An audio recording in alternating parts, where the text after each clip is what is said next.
Dunia zong he lungsit wang nei lo ka hin khuti true story chamcha anangai bom kinu hiti chule ka channel hi atha hin alayin chule kai ma jong chapang cha ka hin subscribe bon nai lo han lungsit ta in subscribe nei bol pi vintin kan tawe story sei nawa isu here sei here umale kingai dam tu o hitetin kan taw kine Tun story chana pantaw hite ko khana hin golang hawneu ki tikhat anumin ama hi anyawa pana nei logan theite mi vai chate chu ani hovin hi chule ama hi lega sim thasita anu le pa in nei lo pumpama school anakai sa honga ama school chiji lowa aloi hoto aniki seldo jio ahi nikhar hawneu chun Facebook account an ka hongtan ahi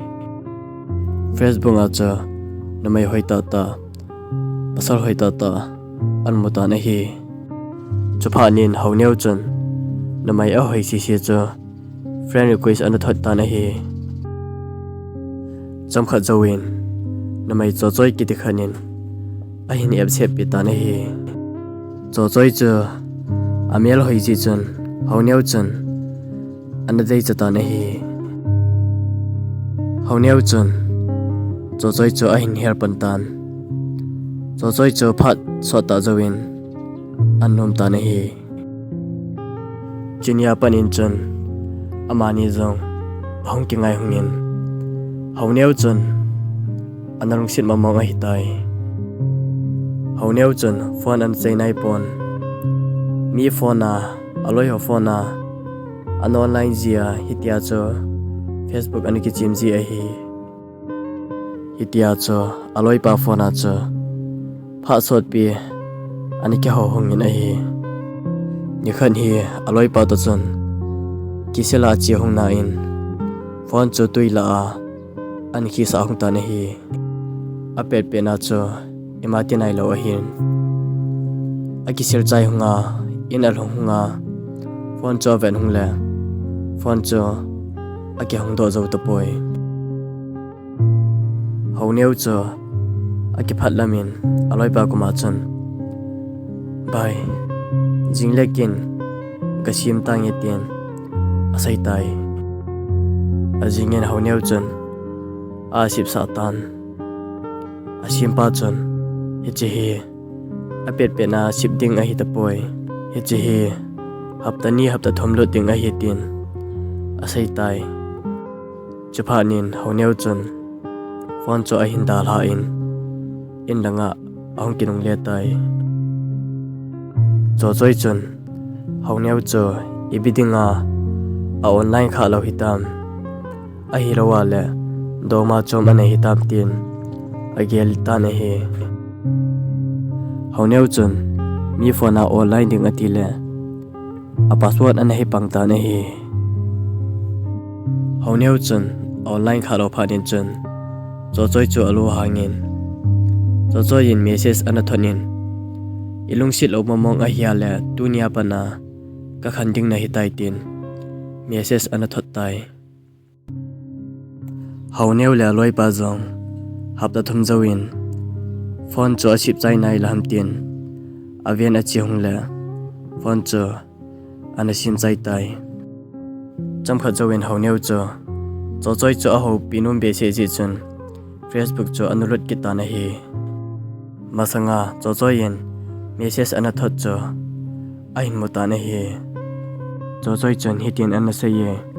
ilung sil o momong a hiale tunia pana ka khanding na hitai tin an sei tai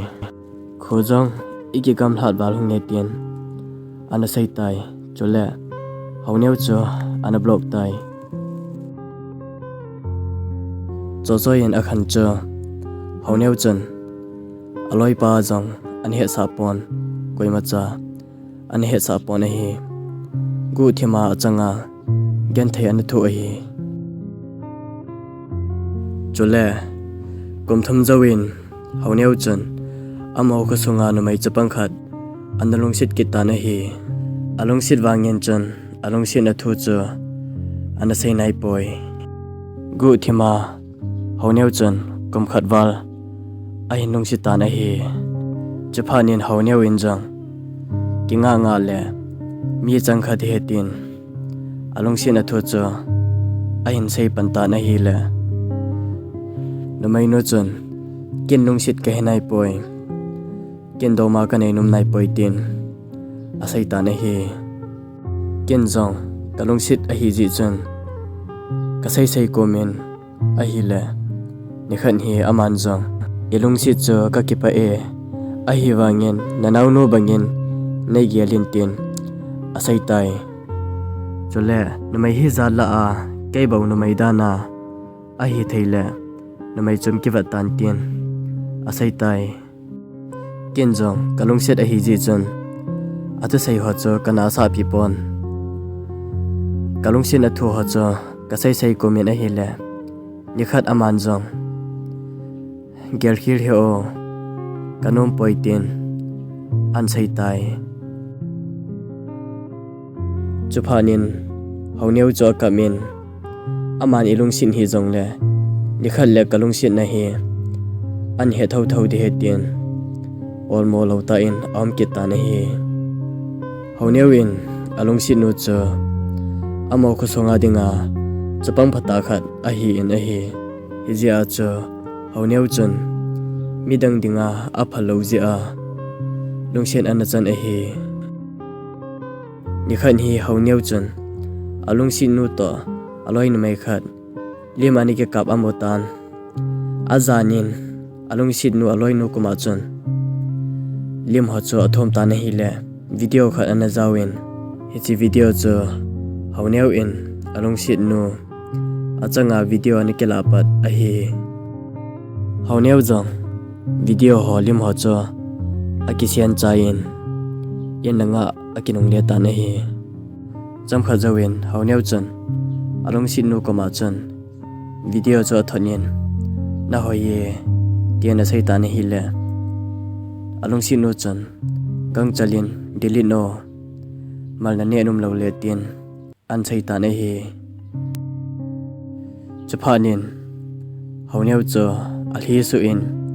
hi banga kilung sia ibidinga kalung sina a head mo be si hamtian a kapta na hi chamkha jawin alung sin no chon pasal khanin friend request na hin thoding a hi yap sep tai tai in tin asai tai chaphanin hauneu chon koi hamtian adong ta na hi le kadoma pa he tin asai tai hitia alung sit nu in hitia sei phanin chon hauneu cho alai nain apunain kap tina kap ta na hi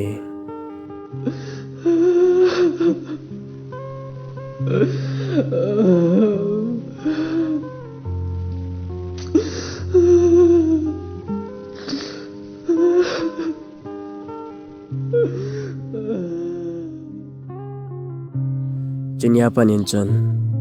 hauneu chon alung sit nu koma chon nei lung sit lo mamong a hi hale nei block kumintin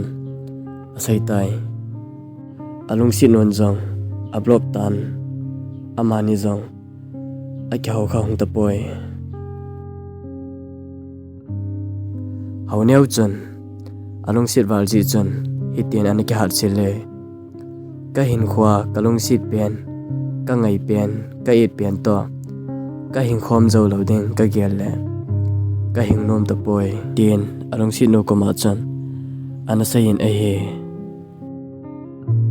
chole hitin ana sai kine najinai ni le kaya dinga ka hin kho a chai ni hiding a hi tin alung sit no koma chan ana sai kinin a he dunya lungsit wang nei lo ka hin khu ti true story chamcha isai now hi chan hin a ki chai tai